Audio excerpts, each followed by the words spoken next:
नमस्कार दोस्तों, आज हम पढ़ने जा रहे हैं श्री राजीव दीक्षित जी द्वारा लिखित पुस्तक रोगी समय चिकित्सक।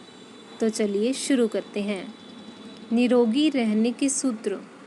7000 सूत्रों में से मुख्य 50 सूत्र हैं।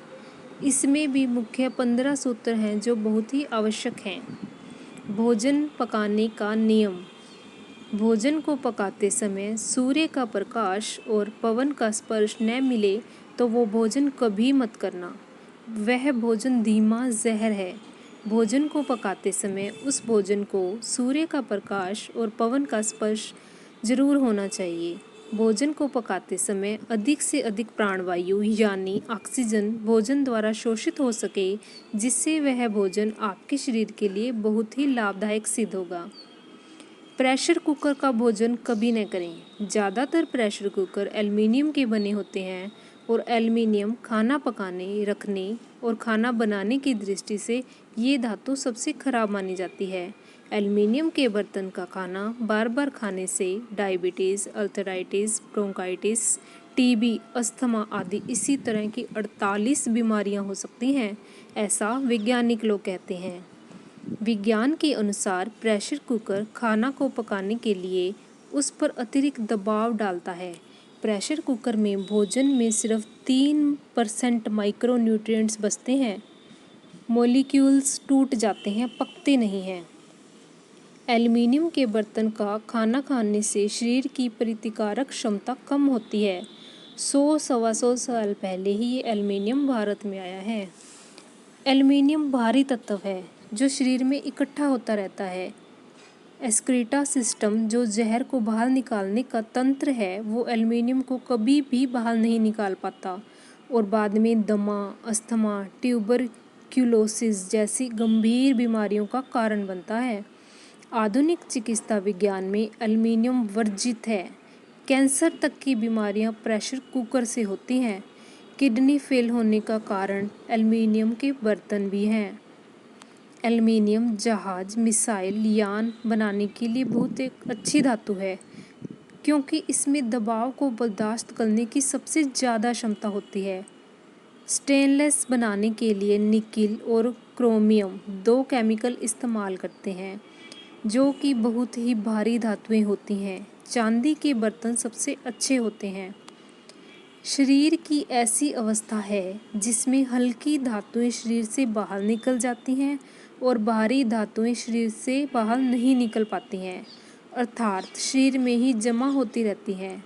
अतः एल्युमिनियम भारी धातु है जो कि शरीर में जमा होती रहती है, शरीर से बाहर नहीं निकलती है। इसी प्रकार के केमिकल हैं आर्सेनिक, पारा यानी लेड आदि। रेफ्रिजरेटर की कोई भी चीज़ कभी मत खाना न पीना, क्योंकि रेफ्रिजरेटर ऐसी 12 गैसों का इस्तेमाल प्रकृति के नियमों के विरुद्ध तापमान कम करने में करता है, जिसको विज्ञान की भाषा में CFC कहते हैं, यानी क्लोरोफ्लोरोकार्बन, जिसमें क्लोरीन भी है, फ्लोरीन भी है और कार्बन डाइऑक्साइड भी है। रसायन शास्त्र के शब्दकोश में क्लोरीन मतलब जहर, फ्लोरीन मतलब अत्यंत जहर और कार्बन डाइऑक्साइड का मतलब है अत्यंत से भी अत्यंत जहर। यही कार्य करता है।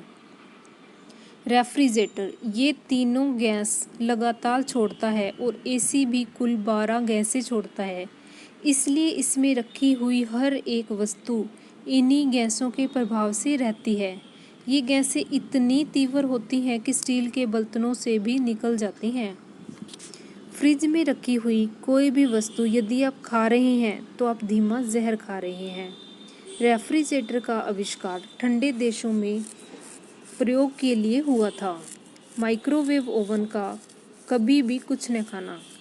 माइक्रोवेव ओवन में जब आप कोई चीज़ रखते हैं गर्म करने के लिए, उस वस्तु का एक हिस्सा गर्म होता है। कोई भी वस्तु सभी तरफ से बराबर गर्म होनी चाहिए। माइक्रोवेव ओवन भी ठंडे देशों के लिए है। ग्लोबल वार्मिंग को कम करने के लिए सभी को फ्रिज का इस्तेमाल कम या बंद करना पड़ेगा। आगे है, आपका नमक कैसा हो। आयोडीन नमक कभी न खाएं। नमक हमेशा सेंधा या काला खाएं।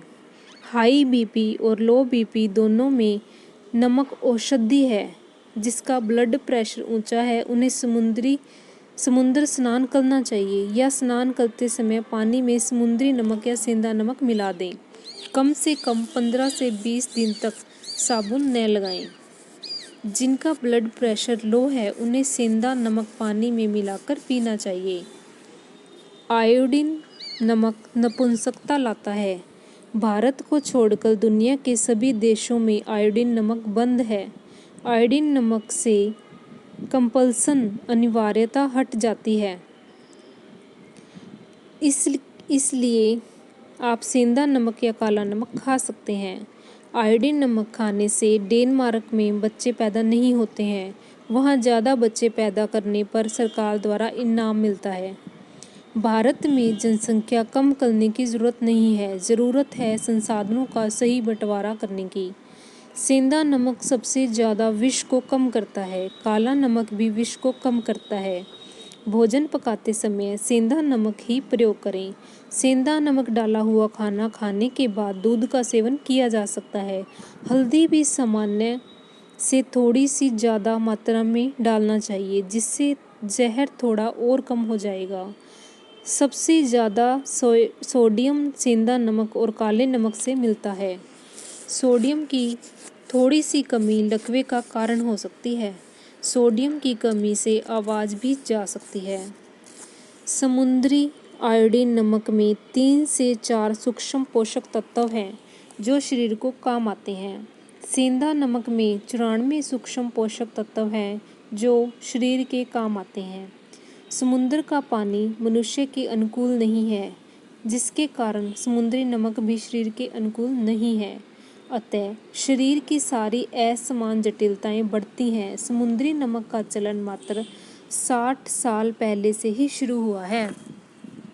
दैनिक आहार में शरीर को आवश्यक आयोडीन की मांग की पूर्ति हो जाती है, अर्थात अतिरिक्त आयोडीन की आवश्यकता शरीर को नहीं पड़ती है।